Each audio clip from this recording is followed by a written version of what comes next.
So we're live. Good morning. Just checking the sound. So if anybody's out there, whoops, make sure we're on that. Then let me know that you can hear me. That would be really helpful.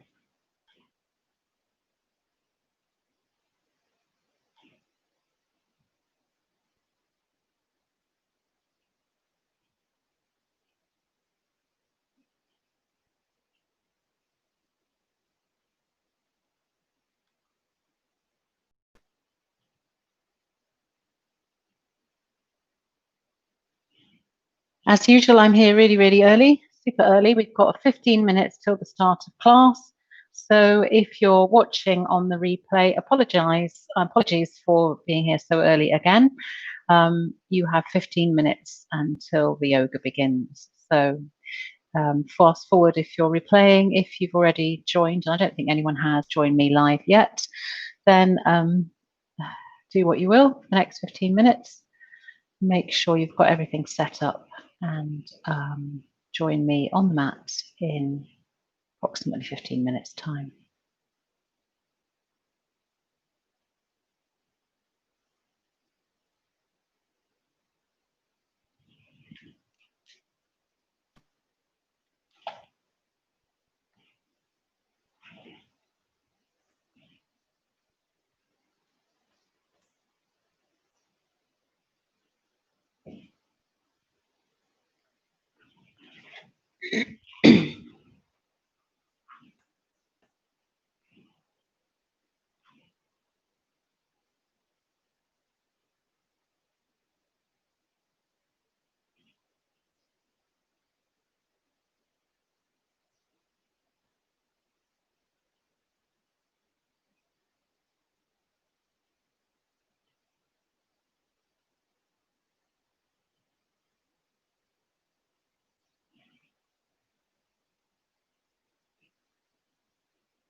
So good morning, Vodafone, whether you're joining me live or whether you're watching on the replay. We've still got 7 or 8 minutes before the start of class. So if you want to just get straight on, then forward by 8 minutes. If you're live, obviously you can't do that. So just take this time to get yourself set up on your mat. We are going to start in semi-supine. So if you want to get yourself comfortable reclining with your knees facing the ceiling, then that's where we're going to start. Excuse me.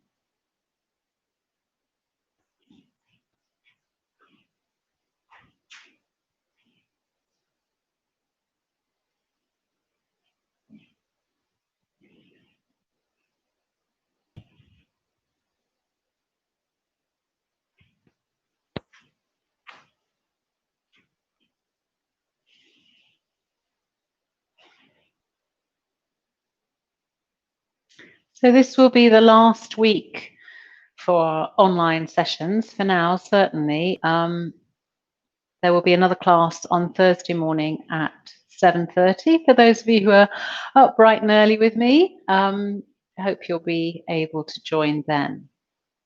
Otherwise, I'm not quite sure what the membership options are. Maybe I'll let you know that on Thursday, or you can check that yourselves. But I gather that you'll be able to use your membership at your local gym from the 1st of September. So these online classes will stop for now. But I do hope that it won't be too long before those of you who were practicing with me regularly at Vodafone HQ will be back to work and we'll be able to have some face-to-face classes. I don't imagine it's going to be very soon, but I hope it won't be too long either. And for those of you who've been practicing with me since the end of May when we started this with Mental Health Awareness Week and all the way through June and July, thank you for staying with it. Thank you for finding some time for your yoga practice.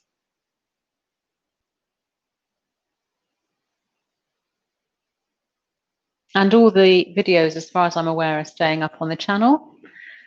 So there are, beginning with the end of May, some fairly straightforward programs, and then a variety of different sequences throughout June and July.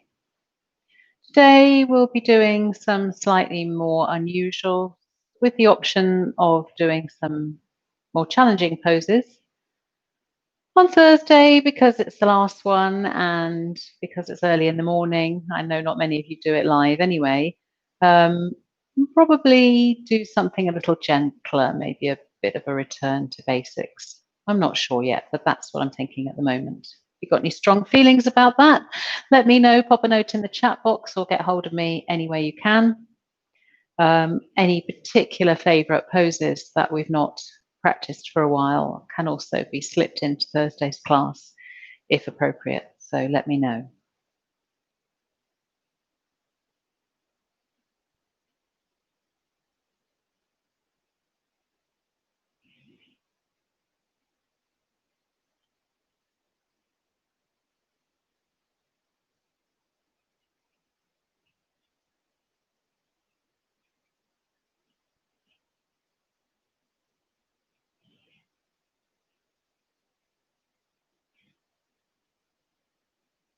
And if, like me, you're here early, just spend some time with your breath. When we're doing these online classes, we only have 30 minutes, so I don't spend much time, hardly any time, in fact, on pranayama at the beginning of the class, which I would normally do. Partly because we are very, very pressed for time. 30 minutes is nothing really for a yoga class, although it's better than nothing. It's not long enough to go deeply into breathing techniques or deeply into Shavasana. So you have got the option of doing that yourself. You can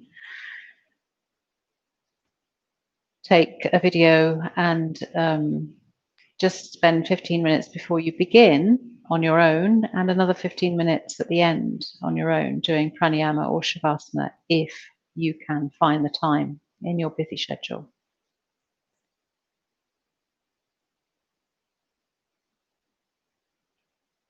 And time spent in breath work and in preparation and in calming the mind ready for practice is always rewarded.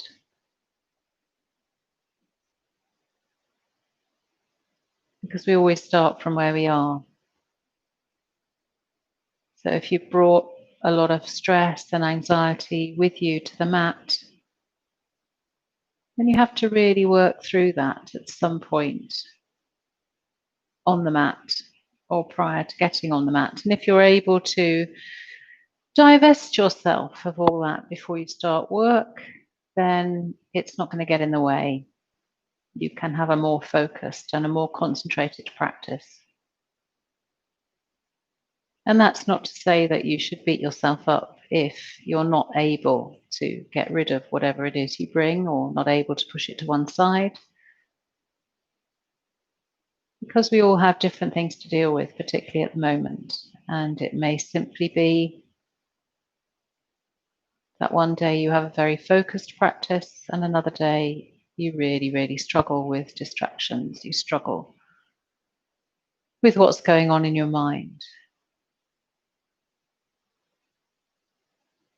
But that's okay.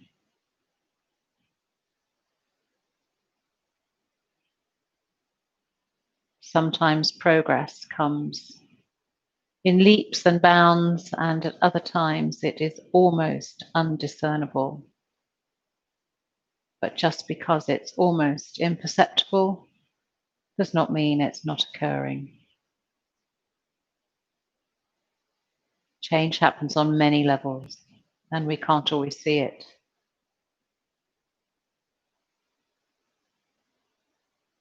So it's 12 o'clock. Welcome if you're joining me live or if you're playing the replay. We're going to begin our practice today in semi-supine.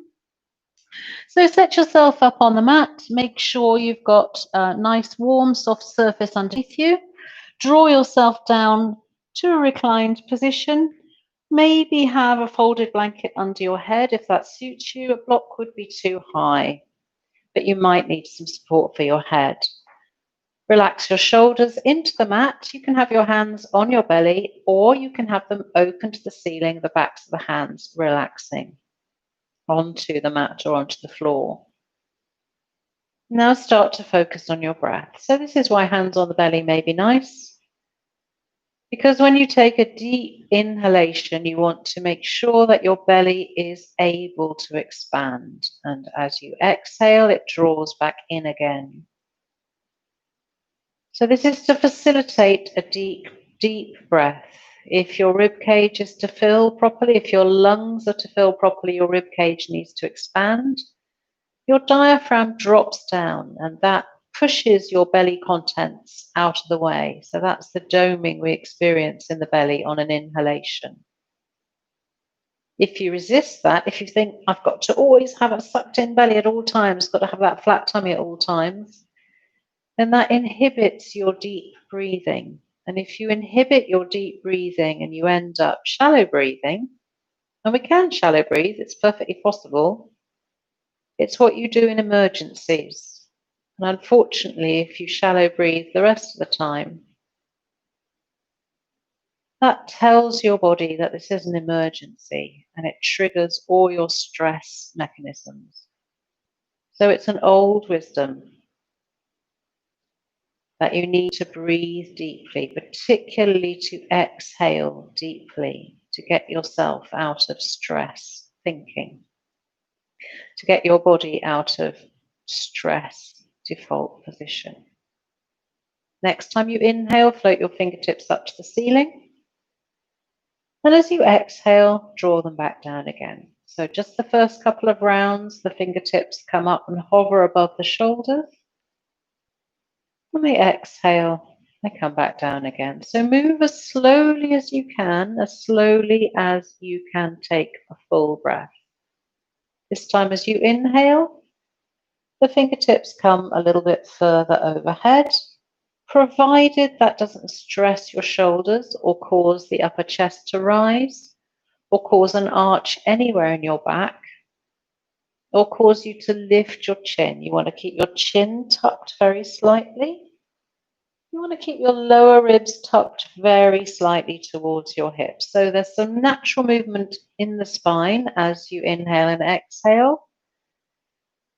An inhalation brings some natural extension, and exhalation brings some natural flexion, but we don't want to overarch the back at this stage. We're just warming up. So just keep an eye on that and make sure that there's not a massive arch if you're taking the arms over. And if there is, maybe don't take them so far, or work a little bit harder at keeping your ribs tucked. Do one more. And next time you bring your hands down towards your hips, just rest them there. So from here, we're first going to move into Suchirindasana. Hug one knee into the chest and then take the right, we'll go on the right, makes it easier. Take the right knee into your chest. Sorry, I should have said that first. Flex the toes of the right foot so that you're drawing the toes back in the direction of your right knee. So actively flex here and make sure that your little toe flexes just as much as your other toes.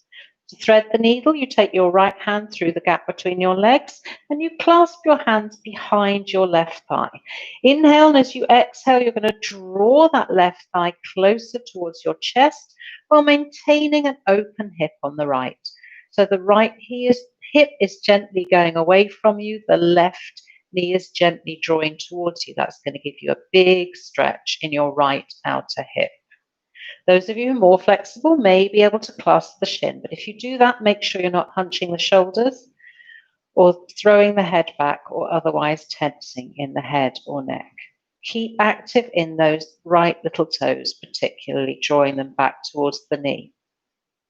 From here, release your grip of the left leg onto your right leg only and stretch your left leg away. You may be able to lift your heel up onto a block if you've got one handy, but you're going to flex both feet really actively and draw the right shin ever closer towards your chest. Again, try not to take strain into your shoulders and upper back.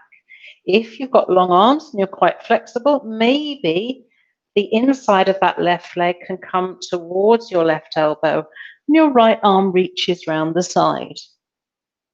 You're going to draw that shin ever closer to your chest. Maybe you can lift your head and neck as well. Maybe you can lift your left foot as well. So this is a variation on Supta Padangusthasana, but you must try and keep that right foot active so that you don't press onto the ankle here. We're going to use this movement when we come into pigeon and possibly flying pigeon. It's quite intense. Hold it for a couple more breaths if you can. And then gently release the legs, release the head and shoulders. Stretch the right leg up to the ceiling. Point and flex a couple of times to release off the knee, hug the knee into the chest, and then replace that right leg down, foot to floor, knee to ceiling. Inhale, bring your left knee in, give it a bit of a hug. And then take your left leg across your right thigh. Outside of the left foot comes towards the right thigh. Actively flex through your left foot here. That's going to protect your knee. It's also in a moment going to protect your ankle as well. Suchirindasana. Left hand comes through the gap and you meet your right hand at the back of your right thigh. Again, check what your shoulders, head and neck are doing. No tension in the upper chest, no tension in the throat. Just gently drawing this thigh towards you, your right thigh, actively flexing your left foot and feeling that stretch in your left buttock and outer hip. Again, you've got the option of wrapping your hands around your shin here, provided that's not going to transfer a lot of tension into your shoulders and your neck. Keep flexing, keep drawing your right knee towards you, your left knee away from you, flexing the foot to protect the knee. Couple more breaths here, feel that stretch. And then you're going to release your hold on the right leg, hold onto your left leg only, and stretch your right leg away from you, flexing the foot. Drawing your left foot towards you, but being careful, really careful not to pull on the ankle. So you need to flex that foot to resist that. Again, you've got the option possibly of bringing the sole of the foot to the crook of your elbow, just like we do baby cradle. We did that last week, those of you who are here on Thursday. Well, not here, wherever you are. Those of you who tuned in on Thursday. So lifting the head and neck, but relaxing the shoulders, flexing the right foot, lifting the heel, flexing the left foot, drawing the shin in towards the chest. Use your breath here. Inhale. Feel as if you're stretching from your crown to your heel. And exhale. One more stretch here. Then gently release the head and shoulders, release the feet. Release the bent legs, stretch it up to the ceiling, flex that foot, then point, then flex a couple of times. Hug that knee into the chest, replace the foot to the floor, draw the other foot in. Open your arms to the side so the palms face the ceiling, drop your knees to the right, take your eye gaze to the left. Then inhale to the center and exhale. Reset. Inhale again, and on an exhalation, drop your knees to the left and your eye gaze to the right.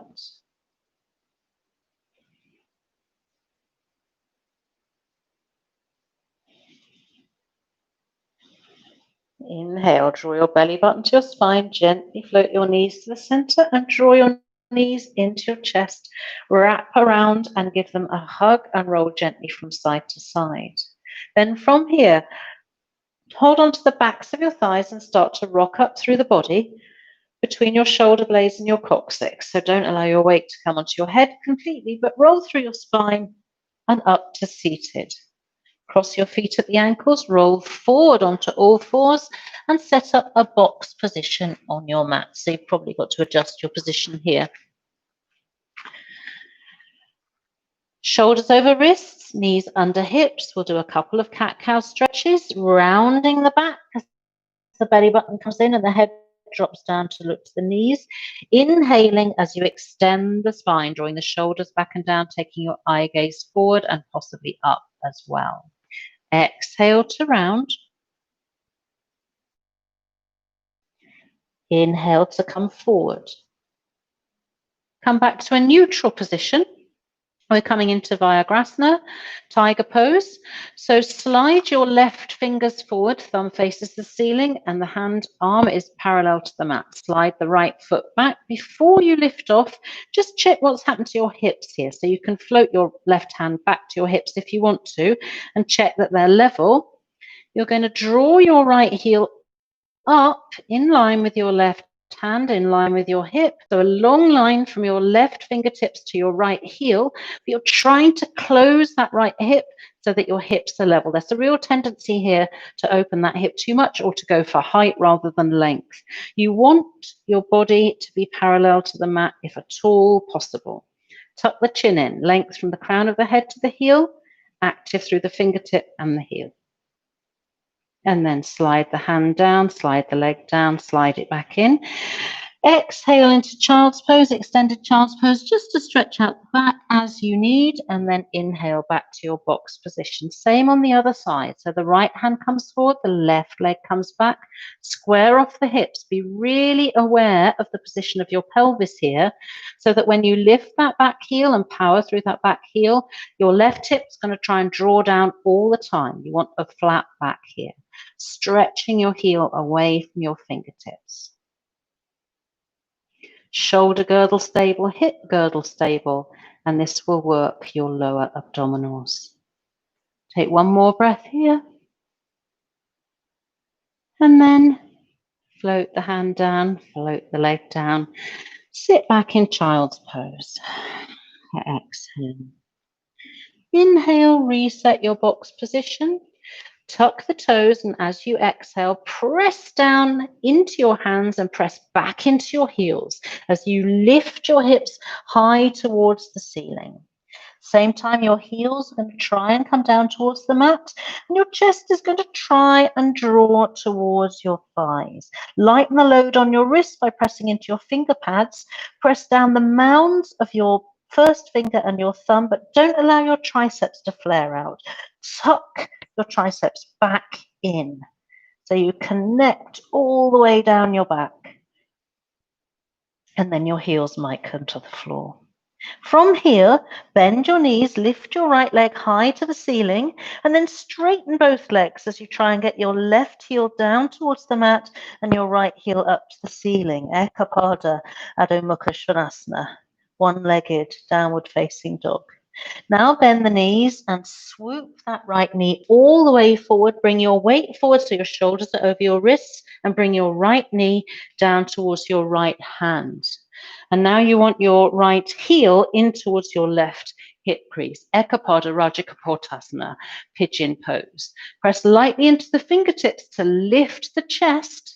And if you've got your balance here, you can bring your hands to prayer, but make sure that's not too much for your lower back. Use your fingertips to support otherwise. Bring your left forearm to the mat so it's parallel to the front of the mat. Float your right fingertips up towards the sky, coming into a twist here. And then lightly replace the fingertips on the mat. Reach around with your left hand for the inside of your left thigh and draw that leg all the way round into Ardha Matsyendrasana. So the left toes come to the floor and the left buttock also stays planted on the floor. Too much for the right knee? Extend the right leg. Otherwise, we lift and we lengthen. We're going to twist to the left. So draw yourself up to your full height and then take your right hand across your left thigh, stretch your left fingertips behind. Draw your shoulder blades together, light on those back fingers and look over your left shoulder if you can. Ardha Matsyendrasana, said to stoke the digestive fire and awaken Kundalini. Half Lord of the Fishes pose. Inhale to release the twist. Release the left leg. Take it all the way back behind you. Tuck the toes, power through that left heel, and then push into your hands as you lift your right knee up towards your chest. Then send your right heel up towards the ceiling and your left heel to the floor. We're in three-legged dog. We're floating to downward facing dog.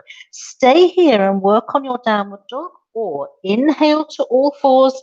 Exhale to child's pose for a tiny little break. Inhale to all fours. Told you it was tiny. Exhale to downward facing dog. Inhale to three-legged dog. Take a couple of extra breaths here.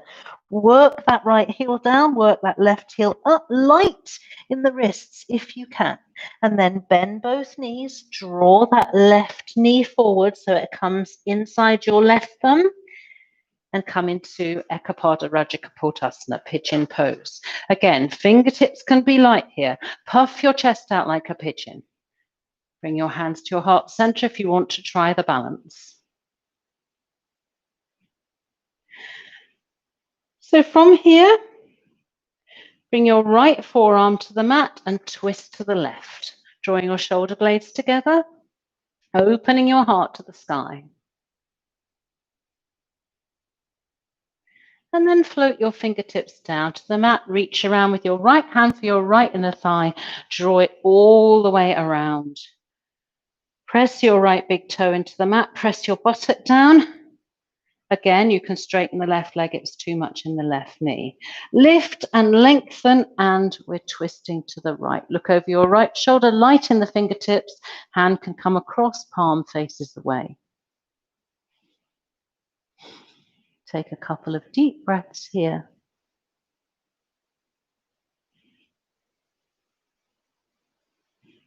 Inhale, release the twist. Release the right leg. Take it all the way back and round. Press into the hands. Press through the back heel. Lift that knee to the chest. Come into three-legged dog. And then downward facing dog. Stay in your downward facing dog this time. Stretch out. One last stretch here. And then bend the knees and walk them towards your hands. We're coming into Uttanasana, forward fold. Relax the head and neck. Release the hands as low as they'll go. Slight knee bend, just to prevent locking out here. Inhale, bend the knees deeply. Take the arms up and over. Restack the vertebrae. Come to Urdhva Hastasana. And then exhale, bring your hands to your heart center. Little mini sequence. Inhale. Well, little or mini. Inhale, press your hands together. Exhale, come into Utkatasana. Tuck your tailbone under, lift your chest. Hold here. From here, transfer your weight into your left leg, slide your right leg back and come into lunge. Anjaneyasana. So here, bend the back leg, tuck the tailbone under, and this is going to open up the front of that back hip a little bit more. You can float the arms up if that feels good to you, or you can keep them in prayer.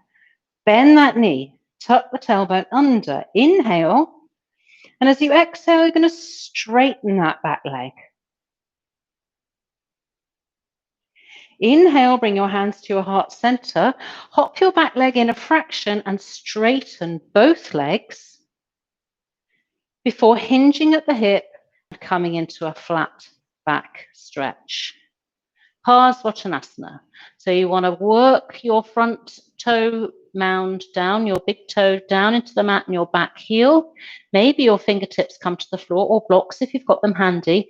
Lengthen the spine as much as you can here and then fold.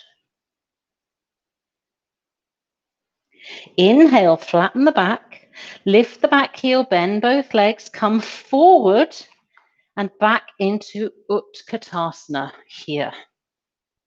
Tucking the tailbone under and then press down and come up. Let's do that on the other side. Inhale, up and over, palms come together. Exhale, Utkatasana. Intense pose, as if you're sitting on a chair that's not there, but keep tucking that tailbone under. Make sure you can still see your toes, so the pressure's not coming into your knees. You should feel it in your buttocks and in your quads. Transfer the weight to your right leg. Slide the left leg back. So we come into a lunge. Hands can come up or stay in prayer. Tuck the tailbone and bend that left knee. Draw that left knee forward. Make sure your right knee is still over your foot. And then, on an exhalation, straighten that back leg. Feel the stretch. Lean back if that suits you. Inhale, hands to heart center. Hop that back leg in. Heel comes down. Straighten both legs. Ready for Parsvottanasana. Drawing your front hip back and your back hip forward. Get your hips level, just like we did in tiger pose. Have your head in line if possible. If my head's lifting, it's just because of my earpiece. Try not to lose it here. Float the hands to the floor or to a block and fold. Inhale, flatten your back. Lift your back heel, bend both knees, draw it forward and come back into Utkatasana. Hold here. Inhale, exhale, rise up. Inhale, and as you exhale, you're going to bring your right leg up. Flex the foot, draw it to your left thigh, and come into standing pigeon.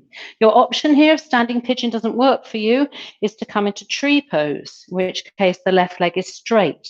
The right toes can stay on the floor. Otherwise, you tuck the bottom down just like we did in chair pose.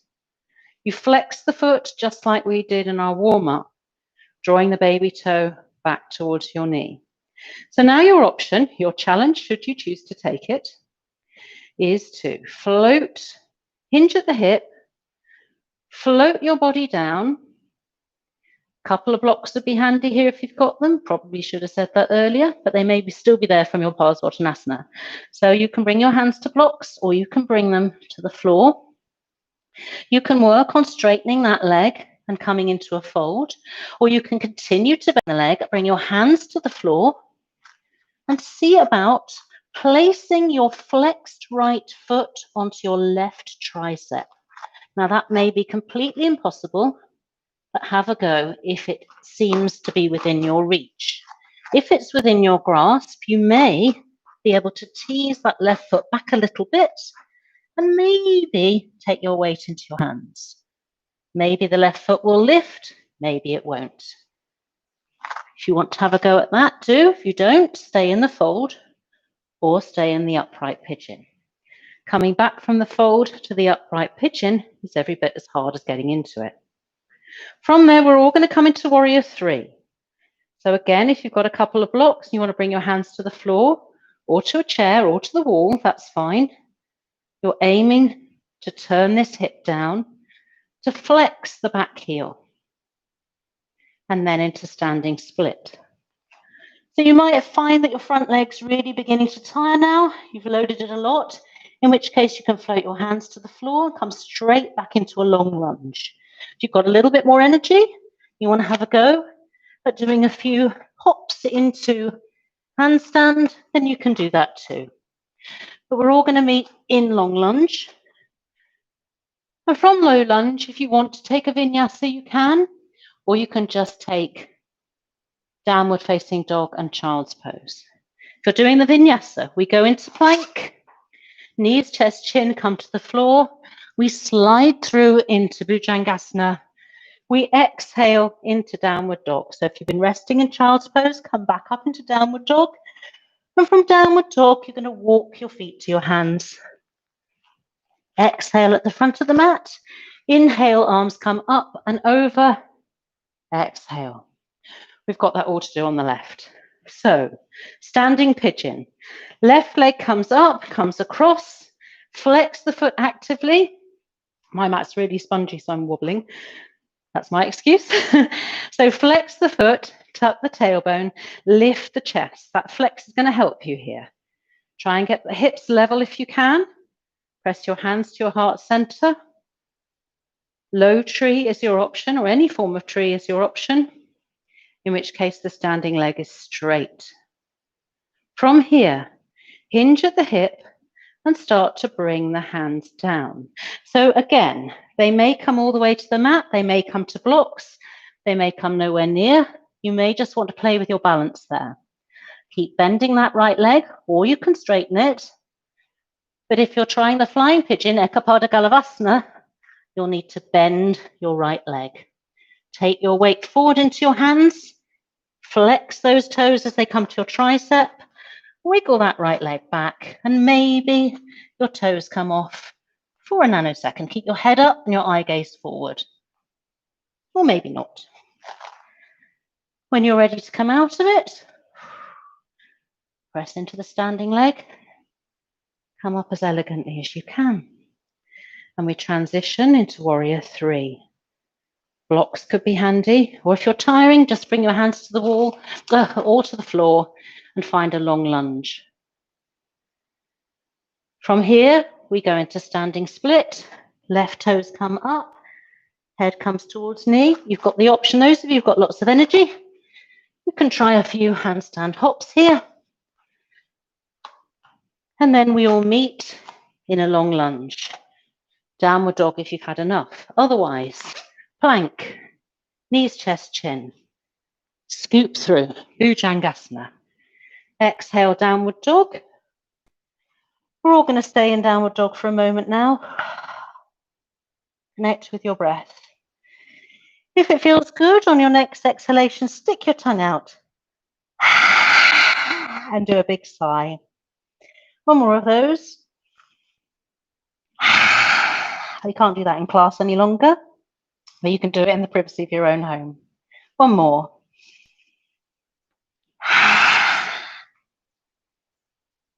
And then inhale gently to all fours, sit back, bring your hands to your heels and rest in child's pose.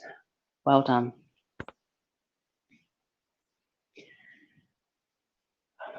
Take as long as you need in child's pose. And then we're coming to Shavasana.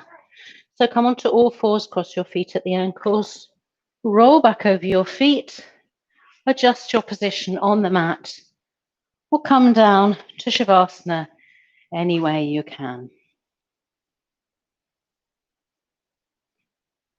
Softening everything into the mat now. Allow your feet to flop out to the sides. Open your heart to the sky. Let go.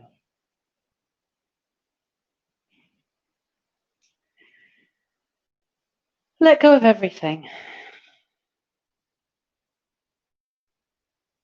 So if you tried one of those new poses, something that was unfamiliar to you, and there was quite a lot in today's class that may have been unfamiliar. If you tried it and it didn't work, let go of any disappointment.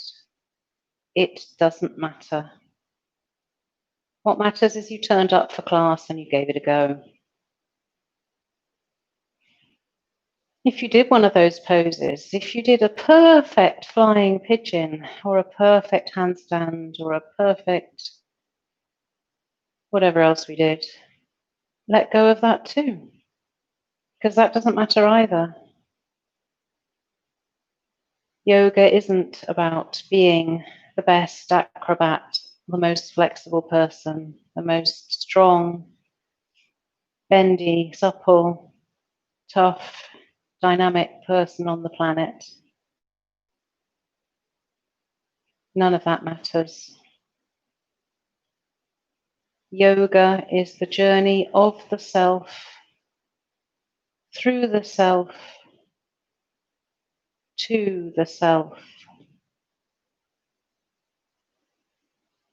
Your journey, yourself, your obstacles, your challenges, your triumphs. All of those belong to the little you, the egoic self. When you find your way home to your true self, none of that matters.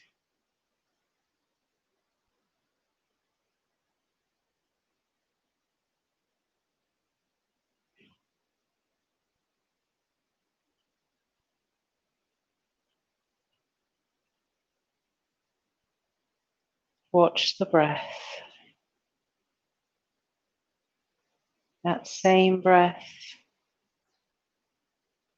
the prana, the life force that flows through all living beings. That connects us at our most elemental level.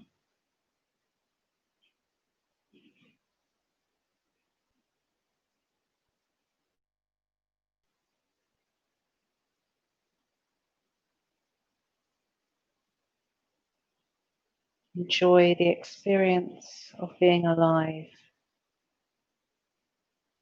of inhabiting and experiencing this mind-body complex.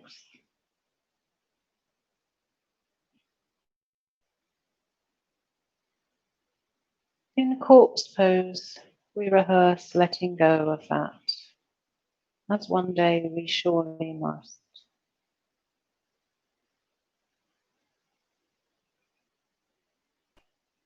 The more time you spend connecting with your true self,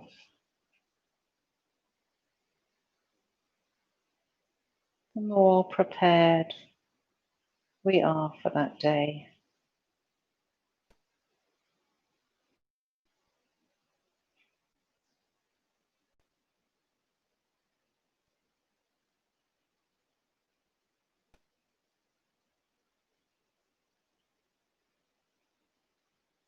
I invite you to spend some time in this pose,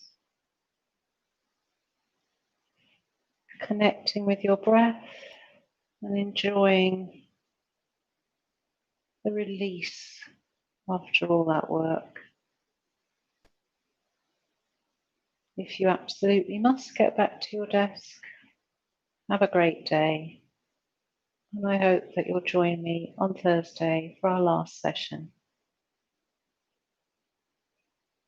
Namaste.